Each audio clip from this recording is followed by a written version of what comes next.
Merci beaucoup à Bellastorp03 pour son don sur Tipeee, à la suite duquel il m'a demandé un focus sur Charlie Watson, la protagoniste du film Bumblebee. Mais plutôt qu'un focus, c'est via le format analyse que je vais traiter cette demande afin de nous intéresser plus spécifiquement à ce personnage, peut-être le meilleur perso humain des films Transformers. Si vous souhaitez vous aussi demander un sujet de focus ou d'analyse tout en aidant financièrement la chaîne, le lien est dans la description. Sur ce, let's go! Charlie Watson est donc le personnage principal du film Bumblebee. C'est une adolescente assez ordinaire en apparence, mais marquée par la disparition de son père quelques années auparavant.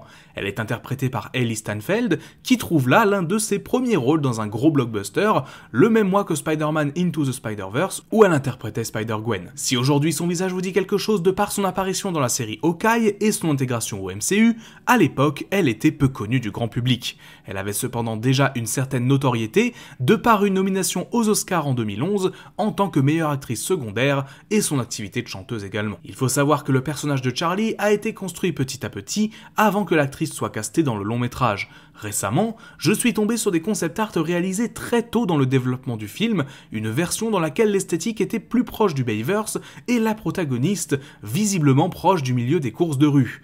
Et soyons honnêtes, ces trucs n'avaient pas l'air foufou. Mais c'est le principe de tester des trucs via des concept art, on ne garde pas toujours tout. Pour dire, ces concepts avaient été faits alors que Travis Knight ne travaillait même pas encore sur le projet. On trouve sur un jouet le nom de Rebecca, peut-être du coup le nom que devait porter le perso à la base. Dans Bumblebee, son personnage est construit au départ comme un parallèle et un opposé de Sam Witwicky. Ils sont tous deux les protagonistes qui, en recevant leur première voiture, se retrouvent propulsés au milieu du conflit cybertronien. Malgré ce point de départ similaire, beaucoup de choses les opposent. Sam Witwicky était un personnage qui fonctionnait grâce au fait que c'était un adolescent ordinaire, qui va au lycée, qui a sa première voiture, des parents chiants, etc. Et c'est en cela que beaucoup de personnes l'ont apprécié, car il était facile de s'identifier à lui. Charlie, au contraire, suscite beaucoup plus l'empathie, de par son histoire ou les situations dans lesquelles elle se retrouve. Là où Sam Witwicky était le fils unique d'une famille relativement aisée, Charlie a un petit frère qui accapare toute l'attention de la famille et travaille toute seule durant l'été pour gagner de l'argent. Même si sa famille n'a pas l'air particulièrement dans le besoin, elle semble juste délaissée au profit de son frère. Même la façon dont les personnages rencontrent Bumblebee est différente. Dans le premier film Transformers, Bumblebee était à la recherche de Sam et Sam avait envie de cette Camaro, car elle était la voiture la plus jolie de la concession de Bobby Bolivia. A l'inverse, Charlie trouve Bumblebee par hasard en cherchant des pièces détachées et l'obtient pour son anniversaire de la part de son oncle pour peu qu'elle réussisse à la faire démarrer. Ce dernier laisse entendre d'ailleurs qu'il s'agit d'un cercueil roulant, montrant le côté très dégradé de la voiture. Petit point rigolo à noter, Charlie se fait offrir la voiture par son oncle et Sam achète la voiture à Bobby Bolivia, qui se fait appeler Oncle Bobby B. Uncle Bobby B, baby. Uncle Bobby B. D'ailleurs, dans la toute première bande-annonce de Bumblebee, à l'époque où le film était un préquel au Bayverse, on pouvait entendre la voix de ce fameux Bobby Bolivia.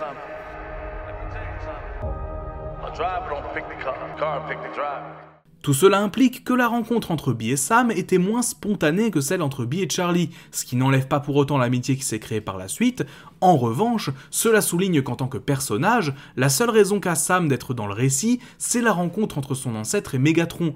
Charlie, quant à elle, rencontre bien Bumblebee par hasard et se retrouve impliquée dans le conflit cybertronien, avec pour seule raison d'être l'amie de Bumblebee. Elle n'est en rien liée à tout cela par sa famille, mais fait ce qu'elle fait juste par volonté d'aider un ami. Au contraire, Sam se voit confier la responsabilité de l'humanité entière qui repose sur les lunettes de son arrière-arrière-grand-père. Tu parles de sacrée responsabilité. Ainsi, cette absence de lien entre Bumblebee et les cybertroniens, couplée à la perte de mémoire de Bumblebee, permet pendant une partie du film de les développer l'un et l'autre sans que le scénario ne les rattrape. C'est notamment dans ces moments-là que Charlie peut se confier sur la perte de son père, scène considérée par certains comme ridicule. On s'en bat les couilles que t'aies perdu ton père, c'est pas parce que t'as perdu ton père que d'un seul coup tu vas devenir un personnage plus intéressant que Sam Witwicky. Il faut pas essayer de faire du sentimental, il faut pas essayer de faire des trucs ultra terre-à-terre, il faut pas essayer de faire des trucs trop sérieux avec Transformers, c'est fait pour déconner Transformers. Mais qui est pourtant central pour le personnage et pour le développement de leur amitié.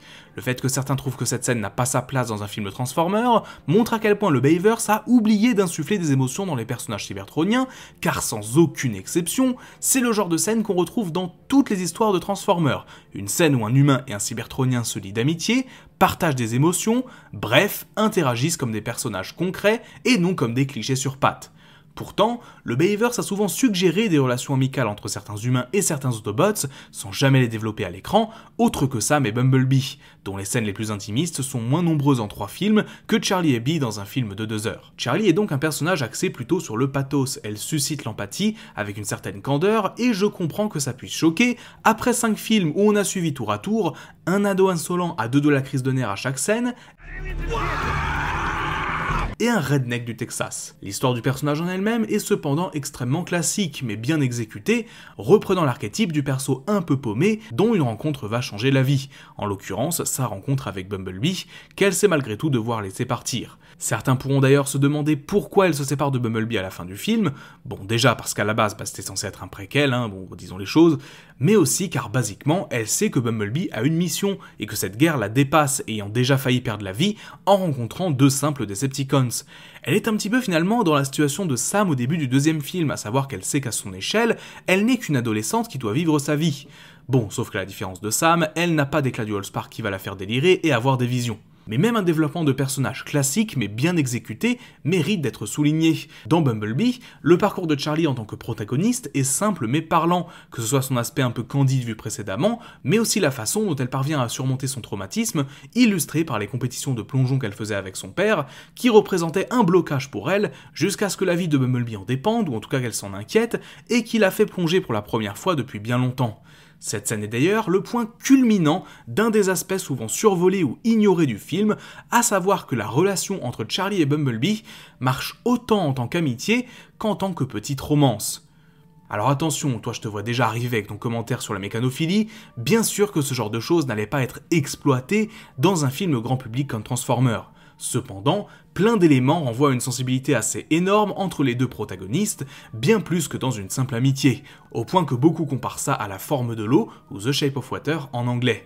Réalisé par Guillermo del Toro, The Shape of Water raconte l'histoire d'Elisa, une femme muette qui va faire la rencontre d'une créature, sorte d'amphibie humanoïde avec qui elle va se lier d'amitié, puis d'amour, inévitablement. Le long métrage a gagné l'Oscar du meilleur film en 2018, et donc les ressemblances avec Bumblebee sont davantage un hasard, ce qui n'empêche pas de les remarquer et de les souligner.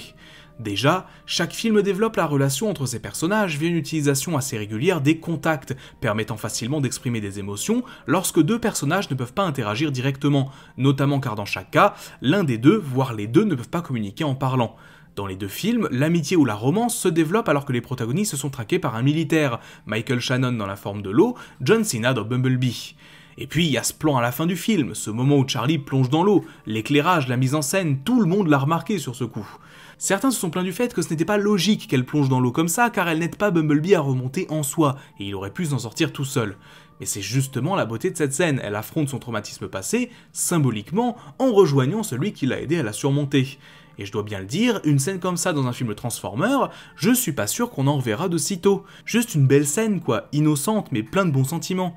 Donc, est-ce que Bumblebee est une romance? Non, bien évidemment, mais le film en a les éléments, il ne les a juste pas exploités pour des raisons évidentes. Et c'est dans ces moments-là que l'on voit que si le personnage a été construit en forme de parallèle de Sam au début, Charlie s'en éloigne progressivement à mesure que le film avance, devenant une protagoniste autrement marquante, dans un registre complètement différent.